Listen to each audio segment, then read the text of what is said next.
Então, falando de metodologia, se trata então de um estudo descritivo transversal que é usado para medir a ocorrência, descrever a distribuição das doenças, identificar as razões de prevalência. É uma foto, né? Como o professor ilustrou na última aula, é uma foto da situação. O estudo foi desenvolvido então com dados da região sudeste do Brasil, no período de setembro a dezembro de 2010, e a população de referência para o estudo foi composta por homens e mulheres adultos com idades entre 35 e 44 anos, residentes na área urbana de uma grande cidade do sudeste brasileiro. E foi então excluída a população rural por conta de atualmente 96,6% da população viver em áreas urbanas. O N amostral é de 749 pessoas e o índice utilizado para avaliação periodontal foi o índice periodontal comunitário.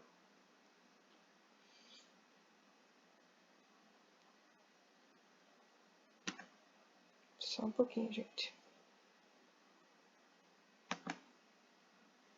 A seleção da faixa etária, então, foi baseada nas recomendações da Organização Mundial da Saúde.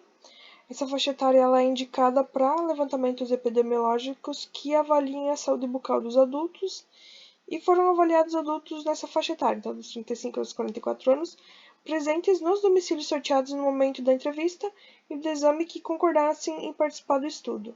A coleta dos dados foi domiciliar e a seleção da amostra foi baseada nos critérios adotados pelo projeto USB Brasil e nas condições de saúde bucal da população brasileira. O cálculo do tamanho da amostra foi realizado utilizando a equação proposta por esses dois autores. Eu fui pesquisar na internet, mas achei somente um livro em inglês e eu me obtive de pesquisar mais de como funciona. Mas o cálculo serve para estimar a prevalência da doença, né? Esse cálculo, então, é o número mínimo de pessoas estudadas para se entender, para se poder dar um diagnóstico de tal doença, de tal agravo na população dessa cidade, por exemplo. Os parâmetros para comparação utilizados foram a prevalência da doença periodontal na população adulta brasileira, então na mesma faixa etária, que é de 34,6%, o nível de significância de 5% e a margem de erro de 20%. Nesse estudo, a técnica usada para definir a amostra, quem deveria participar do estudo foi a amostragem probabilística por conglomerado por estágio. É uma técnica que a população é dividida em grupos, né, ou conglomerados, que a gente pode observar aqui, né, que isso aqui é um conglomerado, com base em sua localização geográfica. Né? Supomos que essa elipse aqui, esse círculo meio torcido, é então a cidade, e os conglomerados, então, são essas partezinhas aqui, que vão ser depois os setores censitários que a gente já vai ver.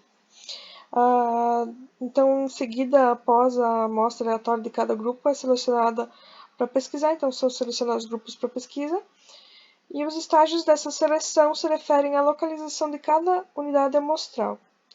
Como a gente pode ver na imagem, o primeiro estágio, né, que fala de conglomerado por estágio, o primeiro estágio é a seleção aleatória dos conglomerados, né, nesses setores censitários aqui, dentro dessa cidade. O segundo estágio é a seleção aleatória dos elementos, né, que seriam as casas para se bater na porta. Porque nem todas as casas de cada setor censitário, que é a unidade que foi usada ali, vai ser usada para entrevista. E para o uso, né, no caso, para a produção desses dados, para a coleta desses dados. Foram, então, incluídas nessa pesquisa pessoas de 35 a 44 anos que estivessem em seus domicílios.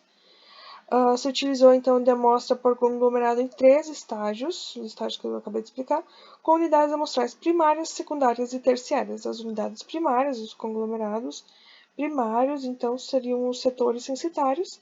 Foram, então, sorteados 10 setores censitários, né, que são essas regiões delimitadas por essa linha amarela, que, pelo que se observou, dá em torno de 300 domicílios por setor censitário, dependendo também da densidade populacional de cada setor. Isso que eu tirei do meu manual de estágio, do meu manual, desculpa, de licenciador do ano passado. E aí, dentro desse desse setor censitário encontra as quadras, que foi a unidade secundária usada para, então, definir essa amostra para o estudo, né? Então, dentro desses setores censitários, foram escolhidas 58 quadras para, então, aplicar o questionário e fazer os exames. Então, na cidade, o total de setores censitários de 326 e as quadras de 118. E as unidades terciárias foram sorteadas quarteirões e domicílios aleatórios, assim, para fazer repetição quando fosse necessário para atingir o número de adultos que eram necessários para a amostra para a realização do estudo.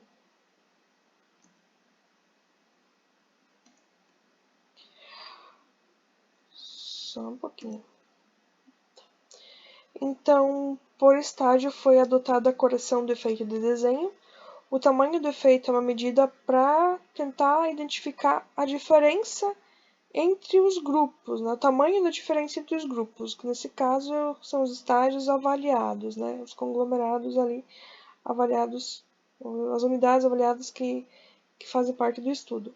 A correção do efeito é um cálculo que é realizado para entender essa diferença entre os dois estágios, né? Esses estágios encontrados, esses conglomerados. E aí o resultado do dito cálculo foi 2, que é o maior possível, e o tamanho da amostra teve que ser multiplicado por 2. A correção do efeito de desenho, que é o recurso usado para medir o efeito do plano amostral na variância média das estimativas, e da razão da variância estimada determinando o plano amostral para a estimativa de variância ser obtida para a amostra aleatória do mesmo tamanho. Esse procedimento, então, rendeu o tamanho de 832 indivíduos, mas que só pôde ser utilizado os dados de 743 por alguns critérios de exclusão. Entre eles, identulismo, recusa para participar, uma pessoa se recusou, né? Dentre elas eram 21 pessoas nessa faixa etária. A estar acamado eram 17 pessoas, a capacidade de responder às perguntas do questionário socioeconômico por falta de compreensão 20 pessoas. Esse questionário, então, foi auto-preenchido pelos participantes do estudo e, por conta disso, algumas pessoas não tinham capacidade para responder. E não estar em casa durante 3 tentativas também era um critério de exclusão, né? Então, 30 pessoas foram excluídas por esse critério. Assim, a amostra final foi, então, composta por 753 pessoas e uma perda total de 10,7% da amostra que eles tinham calculado, né, que deveria ser feita.